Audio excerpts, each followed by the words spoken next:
Ito yung mga bagong player na papasok ng NBA season para sa 2026 na medyo kakaiba. Wala na rin ako mai-intro kaya idiretso ko na. Ang 2021 NBA draft parang katulad ng 10 years ago. Loaded na mga draft steal. Gaya ngayon ni Sengun, Jalen Johnson, Trey Murphy, Herb Jones, kahit si Franz Wagner. Sa 2021 din, pinili ng San Antonio si Joshua Primo, ang player na nawala sa NBA dahil nakawala din yung pet iguana. Nakita ng female trainer ng San Antonio, hindi nakatiis. Kaya naging resulta, nagkaroon ng kaso hanggang binitawan siya.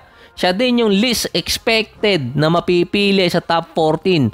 Pero base sa Spurs, maganda ang pinakita kasi ni Primo sa combine at sa workout. Kaya pinakita din niya yung asset niya.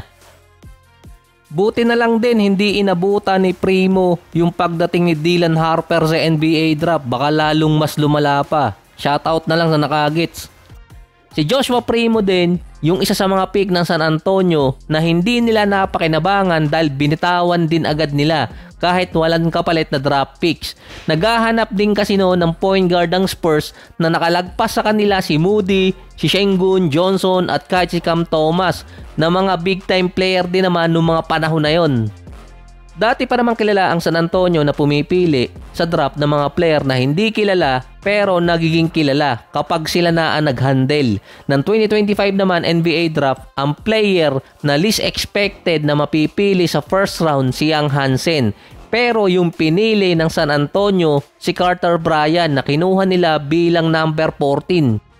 Loaded pa noon ng number 3 at number 4 position ang San Antonio at meron pang mga available player talaga sa draft. Maraming kaposisyon si Carter Bryant sa Spurs lineup. Siya din yung player na dalawa yung last name, Kobe at Vince. Ito rin kasi yung dating sinabing bingi na player pero marunong lang naman kasi talaga siya ng sign language. Hindi ko na isasama yan. Meron lang siyang average sa college na 19 minutes, 6 month pa siya na merong 6 points, 4 rebounds, 1 assist, 1 block, 46 and 37%. Hindi ganun ka-impressive yung numbers ni Carter Bryant na pinili ng San Antonio at nalagpasan pa nila yung mga top player talaga papasok ng NBA draft na matataas yung kanilang mga draft stock. Pero base nga sa San Antonio, na nagdi-develop dati pa ng mga undeveloped at hindi kilalang player, kaya nila pinili si Carter Bryant dahil undeveloped player siya at pwedeng gamitin sa positional advantage. Base pa rin sa Spurs, kung hindi nila nakuha sa draft si Carter Bryant, makikipag-trade sila para lang makuha siya. Ang inahanap pa rin kasi kung gagana pa rin yung dating ginagawa ng San Antonio na kumukuha sila ng hindi kilalang player pero nadidevelop. Ngayon maraming kaposisyon si Carter Bryant. Sa Summer League, naging impressive kasi yung game nitong si Carter Bryant. Hindi dahil sa kanyang offense, kundi pwedeng i-develop na scorer at two-way player. Yung sinabi kasi ng GM ng Spurs na undeveloped player, itong si Bryant, pwede nilang i-develop na babahatay sa lineup nila na kaya din dumepensa ng multiple position. Ginamitan ba naman ng full court defense itong si Cooper Flagg? Baka nga magaya pa siya kay Kawhi na two-way player or kaya maging 3-and-D player. Meron na kasi mga player sa linya ng San Antonio na pwede na nilang bitawan kasi kung madidevelop nila si Carter Bryant bilang isang positionless player or kayang maglaro ng multiple position para sa kanila para makasabay sa bagong form ng NBA ngayon, magiging pabor sa kanila. Ang kauna-unahan namang player na walang takot ay ang number 7 overall pick na si Jeremiah Pierce. Zero fears ang nasa jersey niya. Ang sinabi kasi niya noon nung madraft siya sa NBA, magiging number 2 point guard siya all time. Di ba walang takot? Magyabang.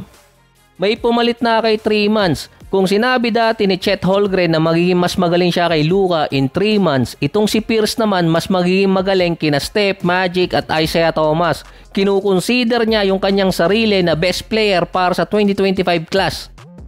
Yan ang gusto ko sa player, buong loob. Siya yung another player na mababa yung ranking papasok ng college na tumaas naman papasok ng draft. Ito rin yung mga common player na nagiging star sa NBA na mababa ang ranking sa high school, papasok ng college, tapos magiging star player kapag pumasok ng NBA tulad ni Dame, Kawhi, Steph, PG at Westbrook.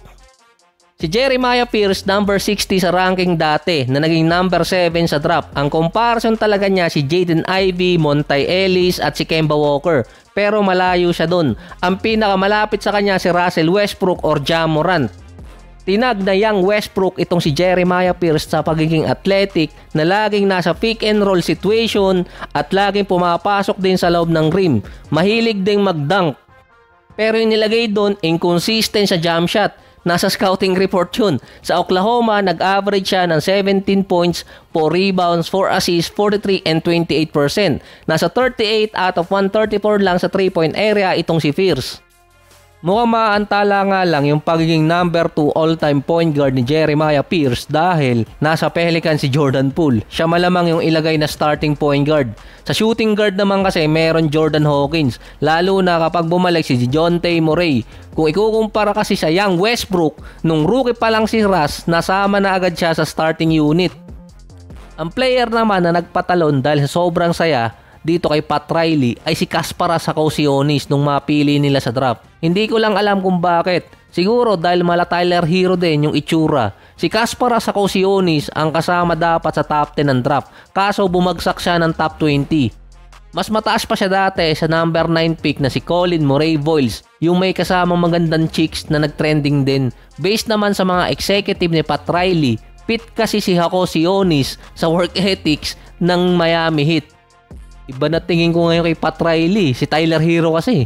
Unselfish player din kasi itong si Sakausionis dahil sa style niya, 6'6" point guard.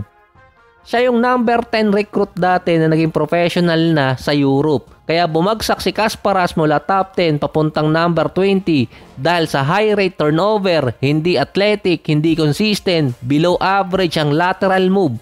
As in, ang good lang sa kanya, 6'6" point guard. Bukod pa na meron din namang itsura. Bagay din to sa Lakers para makompleto na talaga yung Backstreet Boys ng Lakers. Sa Summer League meron siyang average na 9 points, 2 rebounds, 2 assists, 1 steal. Merong ups and down na malayo sa ine-expect ni Pat Riley. Kaya nga nagtataka ako doon bakit nagtatalon tong si Pat Riley doon. Below average pa mula sa field. Pero siya rin kasi yung kinukonsider na isa sa mga draft steal sa 2025 class. Siya din kasi yung player na naging reason kung bakit hindi kinuha or pinurso ng Miami si Bradley Beal mula nung ma-buyout dahil di umano makakapigil sa development niya. Pero yung nakikita kasi ng Miami, yung mix ng European at USA basketball. Naging professional na siya sa Europe at naglaro pa ng US NCAA.